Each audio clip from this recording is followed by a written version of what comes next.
ठेकेदार का मसला ही यही है, क्योंकि लूटने के लिए उसी को खड़ा किया और उसका साथ देने वाला एडमिनिस्ट्रेटर, और उसने तो एक एडमिनिस्ट्रेटर को गाड़ी भी दी है स्कॉर्पियो। अच्छा, सुनने में आया है उसको गाड़ी 20 लाख की गाड़ी गिफ्ट की। और जब ऐसे लोग हों और एडमिनिस्ट्रेटर उनका साथ हो, मुझे साथ ये भी कहा कि म्युनिसिपैलिटी ने अभी उस ठेकेदार के ऊपर कोई भी एक्शन नहीं उठाया। 10 दिन का टाइम मांगा है, 10 दिन का टाइम मांगा या फिर आप लोगों की कोई सुनता नहीं है? नहीं, सुनेंगे नहीं, तोड़ेंगे। बाहर में जाए इनके काम, बाहर में जाए इनकी कुर्सी, मुझे क्या करना है? मुझे आज है, मेरा आज दिन है, मेरा आज काम है, करना पड़ेगा जो इस कुर्सी पे बैठा, और मैं किसी को बर्दाश्त नहीं करूंगा। इनको लगता है, मैं बार बार यही समझा रहा हूँ, ब्यूरोक्रेट का अपना काम है, पॉलिटिशियन का अपना काम है, लोगों का अपना काम, और सबका काम आवाम की बेहतरी और मुल्क की बेहतरी। जो जहां बनता है दबोचना, उसे वहीं पे दबोच दो। अब मामला यही है, अब खेल ये ऐसे ही चलेगा, जो माफिया जहां पर है उसे वहीं पे दफन करना है, उस पे वहीं पे रोकना है, और ये आगे आगे जाएंगे, ये तो सारा माफिया है ऊपर तक। जम्मू कश्मीर में एक माफिया है, और उस माफिया को अगर कोई खत्म कर सकता है तो वो वहीद महराज मलिक है। लोग ये कह रहे हैं कि जो माफिया जम्मू कश्मीर में चलता है, उस माफिया को अगर खत्म कर सकते हैं, वो जिला डोडा के मेंबर लेजिस्लेटिव असेंबली महराज मलिक हैं जो कर सकते हैं। महराज साहब, बहुत बहुत शुक्रिया। बेशक इस तरह की बातें देखने को मिल रही है कि अगर माफिया को कोई खत्म कर सकता है वो वाहिद महराज है, लेकिन क्या ये माफिया आपको सिर्फ डोडा के उस म्युनिसिपैलिटी में देखने को मिला? क्या यहाँ पे माफिया एजुकेशन में नहीं है?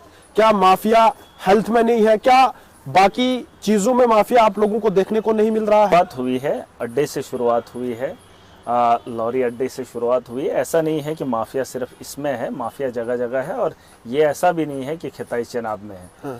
देश के मुझे लगता है बहुत सारी जगहों पे है, और जम्मू कश्मीर की जगह जगह पर है। चाहे आप जम्मू की बात करें, कश्मीर की बात करें, या चिनाब वैली की, या पीर पंजाल की, यहाँ पर जगह जगह माफिया है। रेत का माफिया है, एजुकेशन का माफिया है, हेल्थ का माफिया है। अगर आप देखेंगे बारीकी से तो जगह जगह पर माफिया आपको देखने को मिलेगा। लेकिन इसको कंट्रोल करने के लिए आवाम की बेहतरी का दर्द होने वाला, रखने वाला वही इंसान इसके खिलाफ खड़ा हो सकता है, और वही आदमी इन चीज़ों को रोकने के लिए अहल है। क्योंकि बड़े बड़े लोग जो हैं इस कारोबार के साथ जुड़े हुए हैं, चाहे पॉलिटिशियन है, चाहे ब्यूरोक्रेट है। और जब बड़े बड़े लोगों का इन माफियाज के साथ उठना बैठना हो, तो आम आदमी अपनी गुहार किससे लगाए? और ये लोग क्या करते हैं, ये सीधा कोर्ट का रुख करते हैं, और एक आम आदमी कोर्ट जाने से डरता है।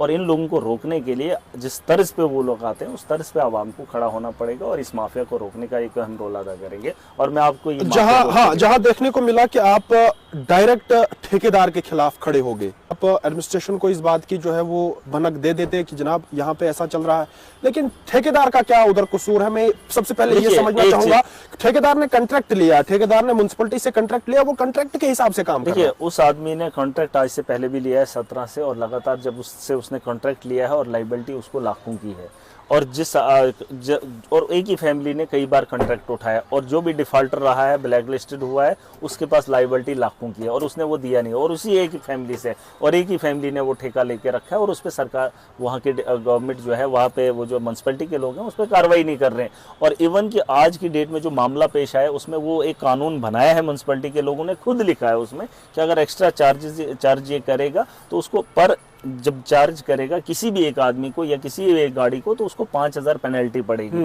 लेकिन उस पर अभी तक कार्रवाई नहीं किया, खाली वो कानून लिखा है, उसे इम्प्लीमेंट नहीं किया है। और वो कानून भी इम्प्लीमेंट कौन करेगा? वही एडमिनिस्ट्रेटर, वही चेयरमैन जो उस कमेटी के मेंबर है। और उन लोगों को अगर पता है और वो लूटने उसे दे रहे हैं, शरेआम लूट खसूट का बाजार गर्म हो रहा है, तो उस चीज से तकलीफ हो रही है। ठेकेदार का मसला ही यही है, क्योंकि लूटने के लिए उसी को खड़ा किया, और उसका साथ देने वाला एडमिनिस्ट्रेटर, और उसने तो एक एडमिनिस्ट्रेटर को गाड़ी भी दी है स्कॉर्पियो। अच्छा, सुनने में आया है उसको गाड़ी 20 लाख की गाड़ी गिफ्ट की। और जब ऐसे लोग हों और एडमिनिस्ट्रेटर उनका साथ हो, मुझे बताओ आवाम किससे गुहार लगाएगी डिस्ट्रिक्ट में? डीसी के पास, म्युनिसिपैलिटी के ईओ के पास, इन्हीं के साथ, और या तो वो जो वहाँ का ठेकेदार है उसी के पास जा सकती है, एसएसपी के साथ पास जा सकते हैं। डिस्ट्रिक्ट के अंदर यही तो लोग हैं जिनके पास एक आम आदमी अपनी गुहार आखिर में लेके जाता है, या तो उसके बाद फिर यहाँ पर आएगा, ड्यूकम से लगाएगा, या चीफ सेक्रेटरी से, जो भी लोग हैं यहाँ पर बैठे उनसे। लेकिन फिलहाल डिस्ट्रिक्ट के अंदर ये 3-4 लोग हैं जिनके पास एक आम आदमी अपनी ग्रीवेंस लेकर जाता है। लेकिन अगर ये 4 लोग और वो ठेकेदार मिलकर आवाम को लूट रहे हैं, उनकी कोई सुनता ही नहीं है, तो लोग किसके पास जाएंगे? लेकिन जो तरीका आपको देखने को वहां मिला, घसीट लो, डंडे पकड़ लो,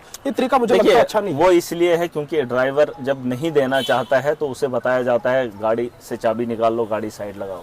है ना। तो जब उससे डराया जाता है, धमकाया जाता है, वो देने पे मजबूर होता है। साफ तौर पर जिस तर्ज पे वो आते हैं उसी तरफ आप जा रहे हैं। हाँ, मैंने इनको कहा है जिस तर्ज पे आएगा उस तर्ज पे उसको सबक सिखाना पड़ेगा। हाँ, कानून दायरे में जो चीजें आती हैं उनमें लीगल तरीके से चलना है और सबको चलना पड़ेगा। वहां पे रेत के क्रशर हैं, आपने नहीं देखा, कुछ बंद किए हैं, अभी कुछ बंद करने बाकी है। वहां पे किसी को भी जो एनओसी नहीं है, किसी को परमिशन नहीं है। और अगर आप जम्मू कश्मीर में देखेंगे कोई भी रेत का या ये बजरी का क्रशर कोई लीगल है ही नहीं। यहाँ पे माइनिंग लीगलाइज है ही नहीं, लेकिन इलीगल चीजों को लीगल कर दिया है। एडमिनिस्ट्रेशन इनके साथ है, बड़े बड़े ब्यूरोक्रेट साथ हैं, बड़े बड़े पॉलिटिशियन इनके साथ हैं। आपने साथ साथ ये भी कहा कि म्युनिसिपैलिटी ने अभी उस ठेकेदार के ऊपर कोई भी एक्शन नहीं उठाया। 10 दिन का टाइम मांगा है, 10 दिन का टाइम मांगा या फिर आप लोगों की कोई सुनता नहीं है? नहीं, सुनेंगे नहीं, तोड़ेंगे, ऐसा नहीं है। देखिए, तभी मैं कह रहा हूँ, आप बोल रहे हैं इतने जज्बात के साथ इतने जोर से क्यों महराज बोलता है।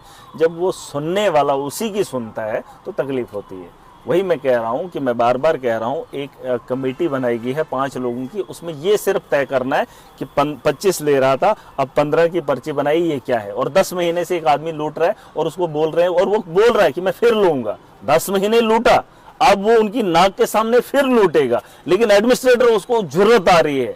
पुलिस एसएसपी के दीवार के साथ उसका ऑफिस है और चौक घंटाघर के पास लूट रहा है और फिर मजबूती के साथ बोल रहा है मैं फिर लूंगा। और फिर मुझे शर्म नहीं आएगी कि उसने अपना पक्ष भी सामने रखा। उसने कहा कि मैं एलजी साहब तक जाऊंगा, मैं कोर्ट का दरवाजा क्या करेगा? एलजी खुद यहाँ पे लूट के ले रहा है। एलजी को कौन पूछ रहा है? एलजी को कौन पूछ रहा है? यहाँ कौन किसको पूछ रहा है? अब जहाँ जो बनता है वहीं पे उसे रोक लो। जिसको जहां मौका मिलता है वो वहां से लूट रहा है, और जो जहां बनता है दबोचना उसे वहीं पे दबोच दो। अब मामला यही है, अब खेल ये ऐसे ही चलेगा, जो माफिया जहां पर है उसे वहीं पे दफन करना है, उस पे वहीं पे रोकना है। और ये आगे आगे जाएंगे, ये तो सारा माफिया है ऊपर तक। बीजेपी ने कौन सा काम किया? यहाँ पे करोड़ों के अभी काम चल रहे हैं, इनके प्रोजेक्ट चल रहे हैं, जो एलजी के अंडर आ रहे हैं, जहां एलजी कमा रहा है उनके प्रोजेक्ट चल रहे हैं। हमारे यहाँ आज रिलीज आई है दिसंबर में, कैपेक्स के पैसे की रिलीज आज आई है, और इनके प्रोजेक्ट कहाँ ये पुल बना रहे हैं, कहाँ ये डंगा लगा रहे हैं, कहाँ ये ठेकेदारी कर रहे हैं, कोई पूछ नहीं रहा है। धड़ाधड़ पैसा निकाल रहे हैं और जम्मू कश्मीर को इन्होंने कमाने का एक हब बनाया है। बीजेपी वालों ने इसको जो यूटी बनाया और यूटी में जो कंट्रोल एलजी को दिया है सिर्फ कमाने के लिए। लेकिन माना ये भी जाता था, माना ये भी, हाँ, मैं थोड़ा सा, ये सारा खेल, ये सारी बातें सामने है, लेकिन माना ये भी जाता था कि जब जम्मू कश्मीर में सरकार बनेगी तो सारा कुछ बदलेगा। देखने को बदल रहा है ना, जम्मू कश्मीर को लूटा जा रहा है। अभी जम्मू के लोगों को पता तब चलेगा जब ट्रेन कश्मीर जाएगी। जम्मू के लोगों को तब पता चलेगा जब कश्मीर ट्रेन जाएगी। अभी तो चली नहीं ना, अभी तो सिर्फ इनॉग्रेशन हुआ है, और जिस दिन इनॉग्रेशन पूरा हो गया तो जम्मू के लोगों को तब एहसास होगा कि ये ट्रेन जा कहाँ रही है। पहले तो ये जो जम्मू में कश्मीर के अंदर बचा कुचा माल है वो दिल्ली जा रहा है, गुजरात जा रहा है। अब जो बचा कुचा माल है जिसे कश्मीर देखने के लिए जम्मू आते थे, जम्मू में बैठते थे, फिर जाके मौसम को देखा जाता था, सड़कों के हालात को देखा जाता था, ट्रैफिक को देखा जाता था, कुछ दिन यहाँ पे टूरिस्ट गुजारता था। अब सीधा बाय ट्रेन जब कश्मीर जाएंगे तो यहाँ पर इन लोगों को पता चलेगा, एहसास होगा कि जम्मू कश्मीर में वो चीजें क्यों जरूरी थी, भाजपा का शासन क्यों नहीं जरूरी था। और ये भी बड़ी बात नहीं है, 240 पे अटके हैं। जिस तरह पे इन्होंने महाराष्ट्र में तोड़ किया है, जिस तरह पे जम्मू कश्मीर में तोड़ लाना चाहते, इनको भी तोड़ने वाले बड़े लोग बैठे। आखिर में ये पूछना चाहूंगा कि आपने पब्लिक दरबार की, आपने एडमिनिस्ट्रेटिव ब्लॉक के जो लोग हैं उनको साथ रखा और उसके बाद लोगों की मुश्किलातें सुनी। क्या जम्मू कश्मीर में वाहिद एक ही महराज मलिक एमएलए हैं, बाकी एमएलए कहाँ हैं? वो लोग नहीं, ये उन लोगों से सवाल पूछेंगे तो अच्छा होगा, तभी तो हम 90 में अलग हैं। अगर हम 90 में अलग नहीं होते तो काम करने का तरीका अगर इन्हीं की तरह होता तो फिर हम थोड़ी ना होते, फिर तो एमएलए हमारी जगह भी वही होते, उन्हीं के लोग होते। अगर हम अलग हैं तो यकीनन काम करने का तरीका अलग होगा, लोगों की जरूरियात पे काम करने का तरीका अलग होगा, और उस तर्ज को लोगों ने छोड़ दिया है जो पुराना तर्ज होता। नए तर्ज से काम करेंगे, जो लोगों की जरूरियात है उस पर बात करें।